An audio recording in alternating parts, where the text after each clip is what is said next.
Welcome to my YouTube channel. एक बार फिर मेरे यूट्यूब चैनल पर आपका स्वागत है। सभी को नमस्कार और अस्सलाम वालेकुम।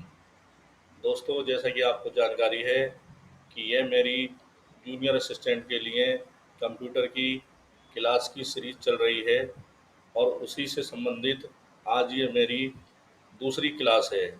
क्लास 1 में मैंने आपको कुछ क्वेश्चन मोस्ट ऑफ इम्पोर्टेंट कराए थे। आज मैं फिर बहुत ही इम्पोर्टेंट प्रश्न उत्तर आपके लिए लेकर आया हूँ, जो आपके जूनियर असिस्टेंट में आपको एग्ज़ाम में पूरे पूरे मिलने की संभावना है। अगर आप जूनियर असिस्टेंट के लिए कंप्यूटर की तैयारी करना चाहते हैं तो मेरे चैनल को सब्सक्राइब करें, लाइक करें और मेरे साथ जुड़े रहिए। आइए, मैं समय ना ख़राब करते हुए शुरू करता हूँ आज का पहला सवाल। बच्चों, ये हमारा सवाल नंबर 21 है। 20 तक हमने कल आपको करा दिए थे। ये हमारा सवाल नंबर है 21।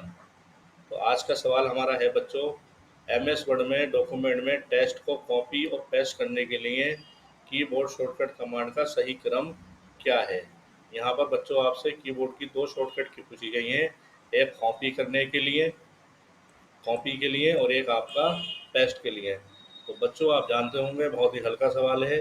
कॉपी की जो शॉर्टकट की होती है वो होती है कंट्रोल प्लस सी, और पेस्ट की जो शॉर्टकट की होती है वो होती है कंट्रोल प्लस पी। तो बच्चों, इसमें पहला आंसर है control plus P, control plus S तो ये तो है नहीं। कॉपी के लिए कंट्रोल प्लस एस ये भी नहीं है, कंट्रोल प्लस एस ये भी नहीं है, कंट्रोल प्लस सी और कंट्रोल प्लस सी तो है, लेकिन कंट्रोल प्लस एस ये भी नहीं है। तो बच्चों, इस सवाल में चारों ही सवाल गलत हैं। सही क्रम जो होगा वो इस प्रकार होगा, कंट्रोल प्लस सी और कंट्रोल प्लस वी। जो सही क्रम होगा वो डिस्प्ले पे आप शॉर्टकट की देख लीजिए। कॉपी और पेस्ट की कमांड होगी कंट्रोल प्लस सी और कंट्रोल प्लस वी। ये चारों ऑप्शन ही इसमें सवाल में गलत हैं। आइए चलते हैं हम अगले क्वेश्चन की तरफ। अगला सवाल है बच्चों हमारा, निम्नलिखित में से कौन सा प्राथमिकी प्रकार का ई कॉमर्स मॉडल है। ये बच्चों ई कॉमर्स से क्वेश्चन है, ई कॉमर्स बिजनेस मॉडल। तो इसमें आपको ऑप्शन दिए गए हैं B2C, B2B, C2B और C2D। बच्चों, इस पर मैं एक क्लास अलग से आपको पूरी पढ़ाऊंगा। बहुत जल्द मैं इस पर एक क्लास बना रहा हूँ। ये बहुत इंपॉर्टेंट टॉपिक है ई कॉमर्स। इसमें से बहुत सारे सवाल एग्ज़ाम में पूछे जाते हैं। बिजनेस मॉडल जो है हमारे 3 प्रकार के होते हैं।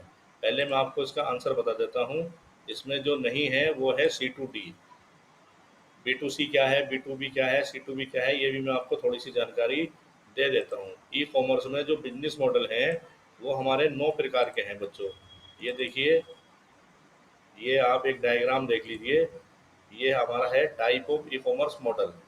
ई कॉमर्स में बिजनेस मॉडल के 3 रूप हैं, बिजनेस, कंज्यूमर और गवर्नमेंट। बिजनेस में हमारा आता है B2B, इसका मतलब होता है बिजनेस टू बिजनेस। दूसरा आता है हमारा B2C, इसका मतलब होता है बिजनेस टू कंज्यूमर। तीसरा हमारा है B2G, business to government. B2C के B2B क्या है जी, जब व्यापार व्यापारियों के बीच होता है, दो व्यापारियों के बीच व्यापार होता है तो वह कहलाता है बिजनेस टू बिजनेस, व्यापार टू व्यापार। और जब व्यापार बिजनेस मैन और कंज्यूमर के बीच होता है, इसमें एक व्यापारी होता है और एक कंज्यूमर होता है, खरीदने वाला होता है। इसमें भी एक व्यापारी होता है और गवर्नमेंट होती है। इसमें व्यापार व्यापारी और सरकार के बीच व्यापार होता है, तो ये हमारा हो जाता है B2G। फिर हमारा आता है कंज्यूमर टू बिजनेस। इसमें व्यापार खरीदने वाले और व्यापारी के साथ होता है। C2C, consumer to consumer. इसमें सामान दोनों सामान वाले व्यक्ति होते हैं। एक के पास सामान होता है और एक सामान बेच रहा होता है और एक अपने उस सामान को खरीद रहा होता है। इसमें कोई व्यापारी नहीं होते हैं। जैसा आपने बहुत सारी वेबसाइट देखी होंगी, ऑनलाइन वेबसाइट है, जिस पर आप हमारे घर का या अपने घर का पुराना सामान बेच सकते हैं। तो जब आप अपने सामान बेचते हैं तो उस पर जो लोग, दोनों लोग होते हैं, वो हमारे दोनों कंज्यूमर ही होते हैं, इसलिए इसको कहते हैं हम C2C। फिर एक होता है हमारा कंज्यूमर टू गवर्नमेंट। इसमें हमारे ग्राहक और गवर्नमेंट होते हैं। तीसरा है हमारा गवर्नमेंट। ये जो है गवर्नमेंट और बिजनेस, गवर्नमेंट और व्यापारी के बीच व्यापार होता है। गवर्नमेंट और कंज्यूमर ग्राहक के बीच। ये government to government. Government to government का मतलब क्या है? इसमें एक सरकार दूसरे सरकार से सूचनाएं प्राप्त करती है या सेवाएं लेती है, तो ये होता है हमारा G2G। इसका डिटेल में मैं आपको एक वीडियो दूंगा, उसे आप देखिएगा तो आपको इसके बारे में और अच्छी जानकारी हो जाएगी। लेकिन कम से कम आप इनकी फुल फॉर्म जरूर याद कर लीजिएगा। B2B का पूरा नाम है बिजनेस टू बिजनेस। B2C का मतलब है बिजनेस टू कंज्यूमर। B2G का मतलब है बिजनेस टू गवर्नमेंट। ये है consumer to business, consumer to consumer, consumer to government, government to business, government to consumer, government to government. तो ई कॉमर्स में हमारे पास तीन तरह के ये मॉडल होते हैं। अच्छा, ई कॉमर्स क्या है? ई कॉमर्स का मतलब होता है ऑनलाइन व्यापार। जो आप इंटरनेट पर व्यापार करते हैं वो हमारा ई कॉमर्स की श्रेणी में आता है। आइए चलते हैं हम अपने क्वेश्चन पर। तो बच्चों इसका आंसर क्या हो गया? इसका आंसर हो गया C2D। ये इस मॉडल में नहीं है। अगला सवाल है बच्चों हमारा, प्रथम पीढ़ी में स्टोरेज के लिए किसका उपयोग किया जाता था? तो स्टोरेज का मतलब होता है बच्चों कंप्यूटर की मेमोरी से। आज के समय में जैसे हम मेमोरी इस्तेमाल करते हैं, हार्ड डिस्क यूज़ करते हैं या SSD यूज़ करते हैं, जब कंप्यूटर बना था तब उस प्रकार से मेमोरी नहीं थी।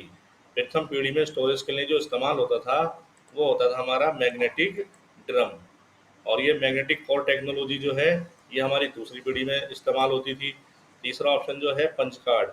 पंच कार्ड और पेपर टेप जो थे ये भी हमारी फर्स्ट जनरेशन के ही हैं, लेकिन इनका इस्तेमाल करा जाता था इनपुट के लिए।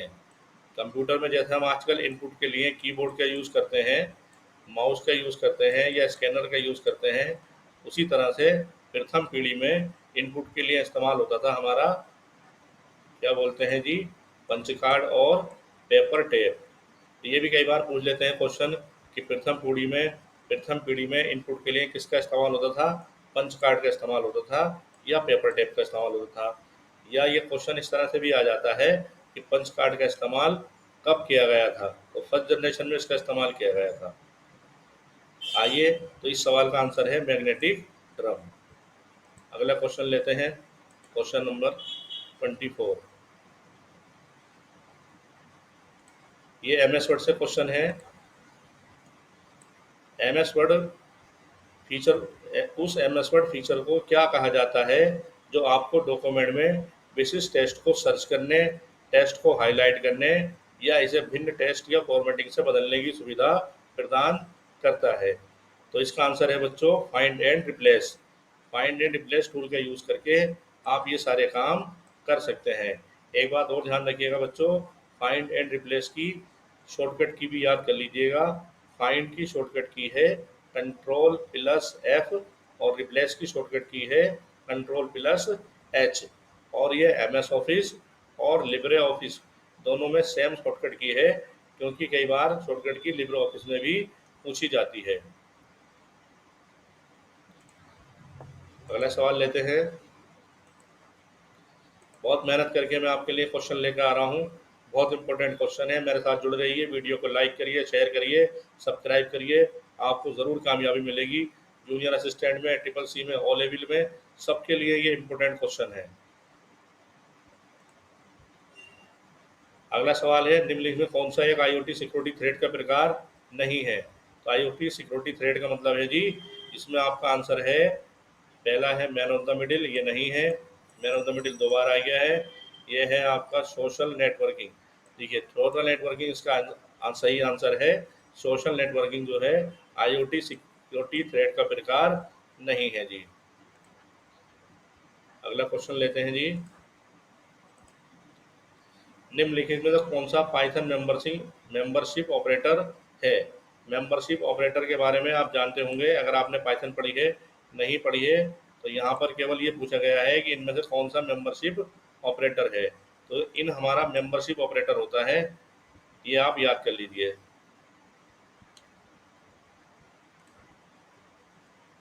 ऑपरेटर पे भी मैं एक वीडियो बनाऊंगा बहुत जल्दी, मैं दूंगा आपको ऑपरेटर की भी एक वीडियो, क्योंकि ऑपरेटर में से भी क्वेश्चन बहुत पूछे जाते हैं।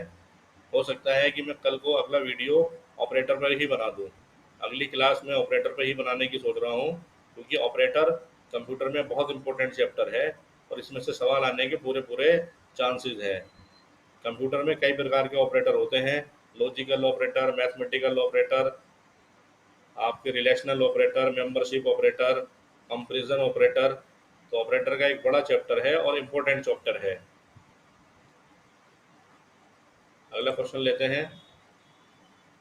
देखिए ये क्वेश्चन है हमारा, पंच कार्ड का आविष्कार किसने किया था? तो हरमन ओलरिथ ने पंच कार्ड का आविष्कार किया था और ये फर्स्ट जनरेशन में इसका आविष्कार हुआ था और इसका यूज मैंने अभी बताया ही है, इनपुट के लिए इसका यूज किया जाता था। अगला सवाल है जी हमारा, इसमें ये फुल फॉर्म पूछी है इसमें, ये तो लगभग सभी को पता होगी। एनएक की फुल फॉर्म, एनईएक कंप्यूटर, ये फर्स्ट पीढ़ी का कंप्यूटर है, फर्स्ट जनरेशन का। इसकी फुल फॉर्म होती है electronic numerical integrator and computer. Important question है, बहुत बार एग्जाम के अंदर आती है फुल फॉर्म। अगले सवाल पे चलते हैं।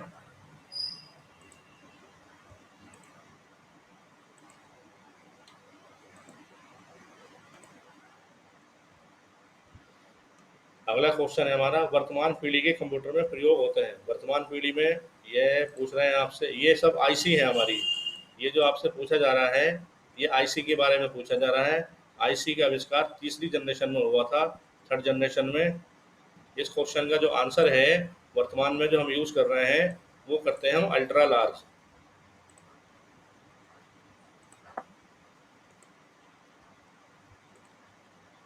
इनमें से किसका प्रयोग कर्सर को स्क्रीन पर मूव कराने के लिए नहीं किया जा सकता? तो ये जो मूव कराने की बात कर रहे हैं ये सारी हमारी क्या है, ये सब हमारी की है कंप्यूटर की। ये हमारी कीबोर्ड की होती है, ये हमारी अप डाउन की है। अप डाउन की से हम कंप्यूटर में कर्सर को मूव करा सकते हैं। ये हमारी लेफ्ट की है, लेफ्ट की से भी कर सकते हैं लेफ्ट जाने के लिए। राइट की का यूज़ भी कर सकते हैं।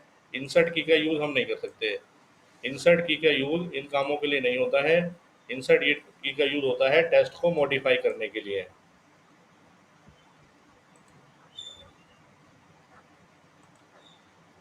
अगला क्वेश्चन लीजिए।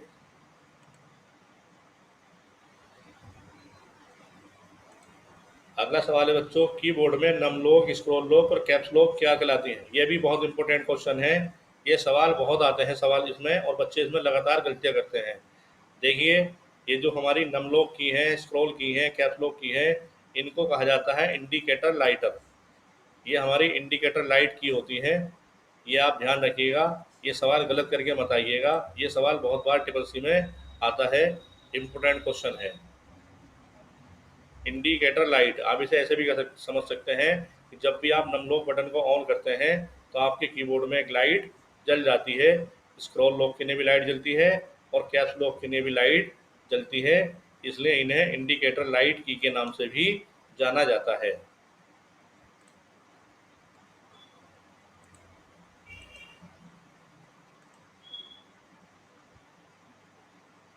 अगला सवाल है बच्चों, इनमें से किसका प्रयोग एक साथ कई अक्षरों को स्पेस देने के लिए किया जा सकता है? तो सिंगल स्पेस के लिए तो हम स्पेस बार का यूज़ करते हैं, लेकिन जब हमें एक से ज़्यादा स्पेस देने होते हैं तो हम यूज़ करते हैं इसमें टैब का।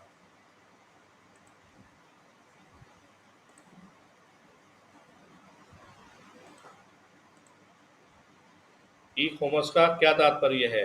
तो मैंने अभी बताया ही है कि इंटरनेट पे जो व्यापार होता है, जो ऑनलाइन व्यापार होता है, उसको हम कहते हैं ई कॉमर्स। इसका मतलब ये हो गया जी ऑनलाइन क्रय विक्रय। ऑनलाइन क्रय विक्रय क्या है हमारा? ये ई कॉमर्स है।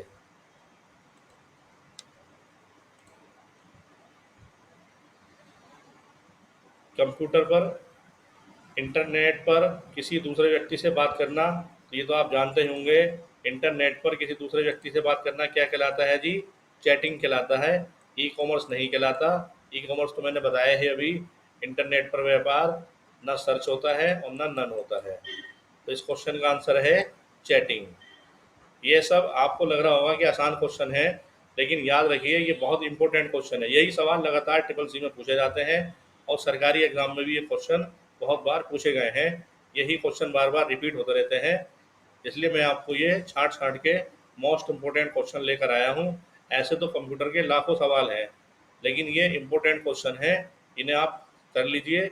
ये आपको बहुत हेल्प करेंगे ट्रिपल सी के एग्ज़ाम में, प्रतियोगी परीक्षा के एग्ज़ाम में, ओ लेवल के पेपर में, जूनियर असिस्टेंट के पेपर में, सहायक लेखाकार के पेपर में, और विशेष रूप से यूपीपीसीएल के लिए तो ये बहुत ही बढ़िया टेस्ट सीरीज है। कोई बच्चा यूपीपीसीएल में फेल हुआ है और वो दोबारा यूपीपीसीएल की परीक्षा की तैयारी करना चाहता है कंप्यूटर की, तो मेरे साथ जुड़ा रहे और इन क्वेश्चनों को याद कर ले, वो 100% पास होगा, मैं विश्वास दिलाता हूँ बिल्कुल। आगे चलते हैं जी। अगला क्वेश्चन है हमारा, ये लिब्रे ऑफिस से सवाल है। अब देखिए बच्चों, जो एग्ज़ाम हो रहे हैं उसमें एमएस ऑफिस से बहुत कम सवाल आते हैं, सारे सवाल अब उसमें लिब्रे ऑफिस से ही आते हैं। लिब्रे ऑफिस और ऑफिस 365 इसमें से बहुत क्वेश्चन आ रहे हैं, इसलिए मैंने सारे क्वेश्चन इंपॉर्टेंट इसी में से रखे हैं। अब जैसे ये पूछ रहे हैं आपसे, लिब्रे ऑफिस में कैल्क में चार्ट की संख्या कितनी होती है। अगर आप कैल्क में चार्ट बनाना चाहें तो आप कितने चार्ट बना सकते हैं। तो बच्चों, कैल्क में जो चार्ट की संख्या होती है वो होती है 10। मैं आपको दिखा भी देता हूँ, प्रैक्टिकल में थोड़ा सा करने में आसानी रहती है। देखिए लिब्रे ऑफिस पे चलते हैं और यहाँ पे हम जाते हैं इंसर्ट पे, चार्ट पे। यहाँ देखिए आप, ये हमारे सब चार्ट के नाम है, कॉलम चार्ट, बार चार्ट, ये सब हमारे चार्ट हैं। Column chart, bar chart, pie chart, area chart, line chart, X Y scatter, bubble chart, NET chart, stock chart और कॉलम एंड लाइन चार्ट। 1 2 3 4 5 6 7 8 9 10, तो 10 प्रकार के चार्ट आप इसमें कैल्क में बना सकते हैं। यही सवाल आपसे पूछा गया है।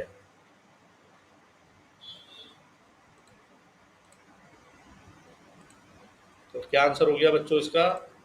इसका आंसर हो गया जी 10। अगला क्वेश्चन ले लीजिए, ये आपका कैल से ही क्वेश्चन है। लिब्रे ऑफिस कैल्क में मैक्रो ऑप्शन किस मेनू में होता है। मैक्रो का काम एक्सेल में रिकॉर्डिंग करने के लिए किया जाता है। अगर आपने प्रैक्टिकल किया होगा तो आप इसके बारे में ज़रूर जानते होंगे। अब यहाँ पर पूछा जा रहा है मैक्रो कौन से मेनू में होता है, तो मैक्रो हमारा टूल्स मेनू में होता है। देखिए ये हमारा लिब्रे ऑफिस है, यहाँ आप टूल्स में जाएंगे तो यहाँ पर आपको ये मिल जाएगा जी, टूल्स में जाएंगे तो ये मिल जाएगा आपको मैक्रो। मैक्रो होता है ये रिकॉर्डिंग करने के लिए। अगर आप मेरी ऑफलाइन की जगह ऑनलाइन क्लास पढ़ेंगे तो उसमें मैं आपको ये रिकॉर्डिंग करना भी सिखा दूंगा।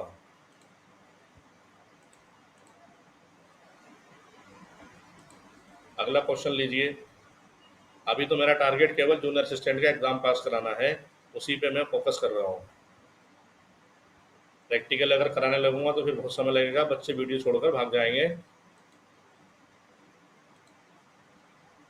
देखिए लिब्रे ऑफिस कैल्क में सिर्फ डेट डालने के लिए किस फंक्शन का यूज़ करा जाता है।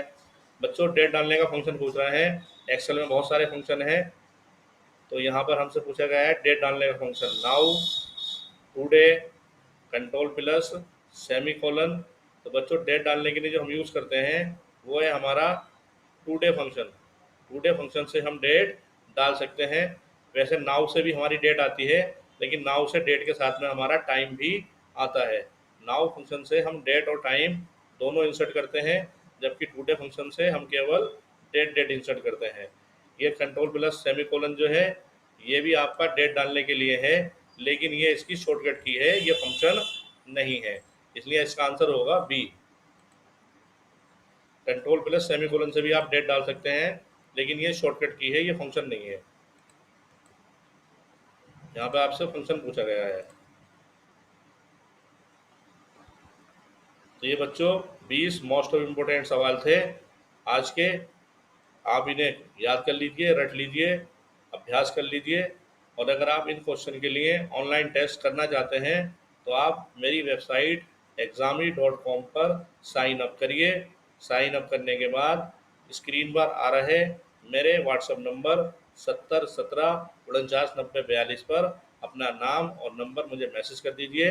मैं आपको कंप्यूटर की टेस्ट सीरीज भी प्रोवाइड करा दूंगा।